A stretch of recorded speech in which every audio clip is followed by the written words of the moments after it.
Hello students, समष्टि अर्थशास्त्र के अंतर्गत हमारा आज का विषय संबंधित है स्थैतिक, तुलनात्मक स्थैतिक और प्रायोगिक आर्थिक विश्लेषण के अध्ययन से। इन तीनों ही अवधारणाओं का उपयोग हम आर्थिक विश्लेषण के अंतर्गत करते हैं, चाहे व्यष्टि अर्थशास्त्र का अध्ययन कर रहे हों अथवा समष्टि अर्थशास्त्र का। समष्टि अर्थशास्त्र के विश्लेषण को मैं आपको समष्टि स्थैतिकी, समष्टि तुलनात्मक स्थैतिकी और समष्टि प्रायोगिकी अवधारणाओं के द्वारा स्पष्ट करूंगी। उस विश्लेषण को स्पष्ट करने से पूर्व आपको इस संदर्भ में जानकारी आवश्यक है कि स्टैटिक, कंपैरेटिव स्टैटिक और डायनामिक का अर्थ क्या होता है, अर्थात स्थैतिक, तुलनात्मक स्थैतिक और प्रायोगिक आर्थिक विश्लेषण होता क्या है। इसको स्पष्ट करने के लिए, इन कंसेप्ट्स को स्पष्ट करने के लिए सबसे पूर्व मैं आपका ध्यान आकृष्ट कर रही हूँ। स्टैटिक क्या है? स्टैटिक शब्द हमने विज्ञान विषय के फिजिक्स या भौतिक शास्त्र से लिया है, जिसके अंतर्गत हम ये कहते हैं स्टैटिक क्या स्थिति है जब किसी भी वेरिएबल के अंतर्गत स्थिरता पाई जाती है, यानी उसमें मोमेंट नहीं पाया जाता है, गति नहीं पाई जाती है, तो ऐसी स्थिति को हम भौतिक विज्ञान के अंतर्गत स्थैतिक की स्थिति कहते हैं। परंतु यदि हम आर्थिक दृष्टिकोण से बात करें या अर्थशास्त्र के संदर्भ में बात करें तो हम यह देखते हैं स्थैतिक को हम भौतिक विज्ञान की तरह उपयोग नहीं ला सकते, क्योंकि स्थैतिक स्थिति अर्थशास्त्र के अंतर्गत मानव से संबंधित होने के कारण, मानव का अध्ययन होने के कारण हम मानव की गतिविधियों को स्थिर नहीं मान सकते हैं, बल्कि हम ये कहते हैं उसमें गति तो होती है, लेकिन गति की दर जो होती है वह कांस्टेंट पाई जाती है, स्थिर पाई जाती है। ऐसे विश्लेषण को हम अर्थशास्त्र के अंतर्गत आर्थिक स्थैतिक विश्लेषण कहते हैं। प्रोफेसर हेरोड ने इसे और अच्छी तरह से स्पष्ट किया है। According to professor Harrod, an economy in which rates of output are constant is called static. यानी हेरोड ये कहते हैं कि यदि अर्थव्यवस्था के अंतर्गत उत्पादन की दरों में स्थिरता पाई जाती है तो उसे हम स्थैतिक विश्लेषण कहते हैं। उत्पादन परिवर्तित तो होता है, लेकिन दर जो होती है वो कांस्टेंट पाई जाती है। ऐसे विश्लेषण को अर्थशास्त्र के अंतर्गत हम स्थैतिक विश्लेषण कहते हैं। प्रोफेसर स्टिगलर ने इसे और बढ़ाया आगे और स्थैतिकी की अवधारणा को स्पष्ट करने के लिए स्पष्ट किया। According to professor Stigler, the stationary state is an economy in which the taste, resources and technology don't change through time. अर्थात स्टिगलर के अनुसार एक अर्थव्यवस्था के अंतर्गत स्थैतिक स्थिति तब पाई जाती है जब लोगों की पसंद, संसाधन और तकनीकी में समय अनुसार चेंज या परिवर्तन नहीं पाया जाता, परिवर्तन की दरें नहीं पाई जाती। इसे स्टिगलर क्या कहते हैं? स्थैतिक की अवधारणा। प्रोफेसर क्लार्क ने इसे और विस्तृत किया और कहा कि यदि एक स्थैतिक अर्थव्यवस्था वह अर्थव्यवस्था है जिसमें कि इन 5 एरियाज़ के अंतर्गत किसी तरह से परिवर्तन की दर नहीं पाई जाती। According to professor Clark, in static economics no changes occurred in following areas: population and its composition, quantity of capital, techniques of production, working and organisation of industrial units, changes in the habits, taste and fashions of the people. अर्थात professor Clark ने ये कहा कि population या उसके संगठन में, जनसंख्या उसके संगठन में परिवर्तन नहीं होना चाहिए, पूंजी की गुणवत्ता में परिवर्तन नहीं होना चाहिए, टेक्निक्स ऑफ प्रोडक्शन, उत्पादन की टेक्नोलॉजी की दरों में परिवर्तन नहीं हो, इंडस्ट्रियल यूनिट्स जो काम कर रही हैं उनके ऑर्गेनाइजेशंस में, संगठन में परिवर्तन की दर ना पाई जाए, और लोगों के आदतों, पसंद और फैशन इत्यादि में परिवर्तन नहीं होना चाहिए। यदि इस प्रकार की परिवर्तन की दरें नहीं पाई जाती हैं तो ऐसी अर्थव्यवस्था को प्रोफेसर क्लार्क क्या कहते हैं? Static economics.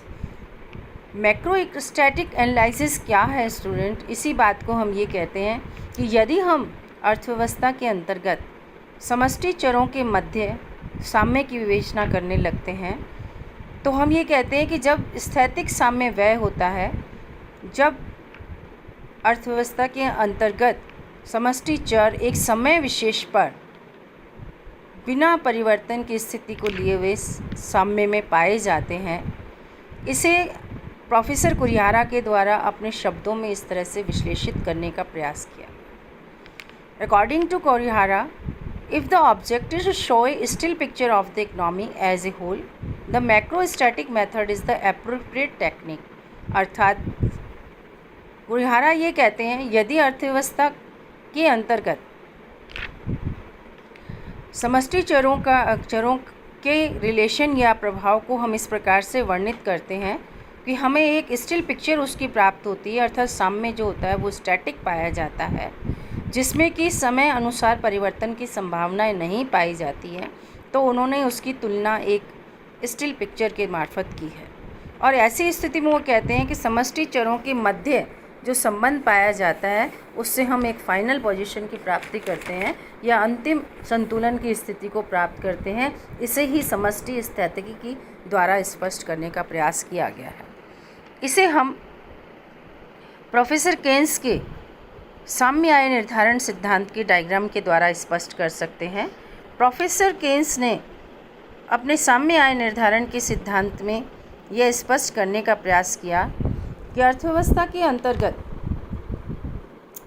यदि हम साम्य आय निर्धारण के सिद्धांत की विवेचना कर रहे हैं कुरिहारा के अनुसार केन्स के, तो हम ये कहते हैं ये विश्लेषण अपने आप में स्थैतिक साम्य विश्लेषण कहलाता है। इस विश्लेषण को स्पष्ट करने के लिए हम वर्टिकल एक्सिस पे कंजम्पशन इन्वेस्टमेंट यानी समग्र मांग को मेज़र कर रहे हैं और हॉरिजॉन्टल एक्सिस पे साम्य आय को लेकर के चल रहे हैं। 45 डिग्री की रेखा समग्र पूर्ति की रेखा है और C+I रेखा जहाँ पर 45 डिग्री की रेखा को काटती है वहाँ पर E बिंदु पर हमें साम्य प्राप्त होता है। और ये कौन सा साम्य है? अपने आप में जहाँ पर अर्थव्यवस्था में समग्र मांग और पूर्ति एक दूसरे के बराबर है। और ये E जो बिंदु है यह कुरिहारा के अनुसार अपने आप में स्टैटिक इक्विलिब्रियम को स्पष्ट करता है। स्टैटिक इक्विलिब्रियम की स्थिति क्या है? जहाँ समग्र मांग और पूर्ति एक दूसरे के बराबर पाई जाती है और यही साम्य जो है अर्थव्यवस्था की स्टिल पिक्चर को स्पष्ट करता है। और इसे कुरिहारा ने बहुत ही अच्छा सुंदर उदाहरण माना है एक अर्थव्यवस्था की समष्टि स्थैतिक अवधारणा को स्पष्ट करने के लिए। इस प्रकार से समष्टि स्थैतिकी की अवधारणा को हम केन्स के साम्य आय निर्धारण के सिद्धांत से स्पष्ट कर सकते हैं।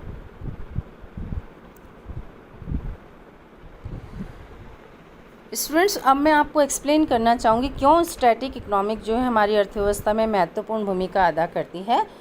उसके लिए हम ये कहते हैं कि सबसे इजी मेथड है ये इकोनॉमिक एनालिसिस करने का और इसकी सहायता से हम फ्री ट्रेड के प्रिंसिपल्स को भी समझ सकते हैं, क्योंकि फ्री ट्रेड के प्रिंसिपल्स के अंतर्गत हम कुछ स्टैटिक मान्यताओं को लेकर चलते हैं, तभी हम कहते हैं कि स्वतंत्र व्यापार के सिद्धांतों की विवेचना की जा सकती है। तो जब तक स्टैटिक इकोनॉमिक एनालिसिस नहीं होगा तब तक हम फ्री ट्रेड इकोनॉमिक्स को स्पष्ट नहीं कर सकते हैं। इसी तरह से स्टैटिक इकोनॉमिक जो है वो कंडीशन ऑफ इक्विलिब्रियम्स को स्पष्ट करता है, जिससे कि हम साम्य की शर्तों की अवधारणाओं का ज्ञान भी प्राप्त कर सकते हैं। और लास्ट और इम्पॉर्टेंट चीज़ ये है कि स्टैटिक इकोनॉमिक का अध्ययन जो है अर्थव्यवस्था में क्यों आवश्यक है, क्योंकि इसकी सहायता से हम ये एक बेस प्रदान करता है किसको? डायनेमिक एनालिसिस को समझने के लिए। हम प्रावेगिक की अवधारणा को भी तभी अच्छी तरह से समझ सकते हैं जब हम ये कहते हैं कि हमारे पास में स्टैटिक जैसी कोई अवधारणा है। यद्यपि मैंने आपको अभी स्टैटिक इकोनॉमिक के कई सारे एडवांटेज या इम्पॉर्टेंस बताई हैं, फिर भी हम ये कहते हैं कि स्टैटिक इकोनॉमिक की कुछ एनालिसिस के कुछ जो है अपने आप में लिमिटेशंस भी पाई जाती हैं। वो लिमिटेशंस क्या हैं? जो हमारा स्टैटिक एनालिसिस है वो अनरियलिस्टिक एजम्पशंस पर बेस्ड है। जैसे हम कहते हैं यदि किसी अर्थव्यवस्था के अंतर्गत हम सिद्धांतों को स्पष्ट करते हैं स्टैटिक विश्लेषण में, तो हम ये मान के चलते हैं कि परफेक्ट कंपटीशन पाया जाता है, यानी पूर्ण प्रतियोगी बाजार की शर्तें पूरी होनी चाहिए, साधनों की पूर्ण मोबिलिटी पाई जानी चाहिए, साधन पूर्णतः गतिशील होने चाहिए, फुल एम्प्लॉयमेंट का लेवल प्राप्त होना चाहिए। जो मान्यताएं हमारी अनरियलिस्टिक है, वास्तव में ये पूरी नहीं होती हैं, लेकिन स्टैटिक इकोनॉमिक एनालिसिस को स्पष्ट करने के लिए हम ये मान के चलते हैं। तो ये हम लिमिटेशन कहते हैं इस विश्लेषण की। ये एक सीमा पाई जाती है जिसके कारण जो हमारा सिद्धांत उतना ऑथेंटिक नहीं हो पाता है। इसी तरह से हम ये कहते हैं स्टैटिक इकोनॉमिक एनालिसिस की एक लिमिटेशन है, वो ये है कि ये टाइम फैक्टर को इग्नोर करता है कि हम फिक्स टाइम पर बात करते हैं इक्विलिब्रियम इकोनॉमी में कब पाया जाएगा। जैसे हम ये कहते हैं साम्य आय का निर्धारण उस बिंदु पर होगा जहाँ समग्र मांग और पूर्ति एक दूसरे के बराबर है, लेकिन समय के अनुसार उसमें क्या परिवर्तन होंगे इसकी विवेचना हम इस विश्लेषण के अंतर्गत नहीं कर पाते हैं, अर्थात टाइम फैक्टर को इन्वॉल्व नहीं करते हैं और स्पेसिफिक टाइम या पॉइंट ऑफ टाइम पर हम इक्विलिब्रियम को स्टडी करते हैं। इसी तरह से हम ये कहते हैं कि स्टैटिक एनालिसिस की एक लिमिटेशन यह भी पाई जाती है, it doesn't explain the process. ये जो एक प्रक्रिया को स्पष्ट नहीं करता है और सीधे ही हम बात करते हैं कि फाइनल स्टेज ऑफ इक्विलिब्रियम पे हम पहुंच जाते हैं। इसी तरह से इसके अंतर्गत हम कुछ वेरिएबल्स को कांस्टेंट मान के चलते हैं। जैसे हम ये कहते हैं population, capital, quantity of capital, technology, habits of the peoples, ये सभी कांस्टेंट पाई जाती हैं, जबकि ये अनरियलिस्टिक है। वास्तव में इन सब में परिवर्तन होता रहता है। इन कारणों से हम ये कहते हैं कि अर्थव्यवस्था के अंतर्गत स्टैटिक इकोनॉमिक्स की कुछ सीमाएं पाई जाती हैं, जिसके कारण स्टैटिक एनालिसिस जो है अपने आप में महत्वपूर्ण विषय के रूप में होते हुए भी व्यवहारिक कम प्राप्त होता है।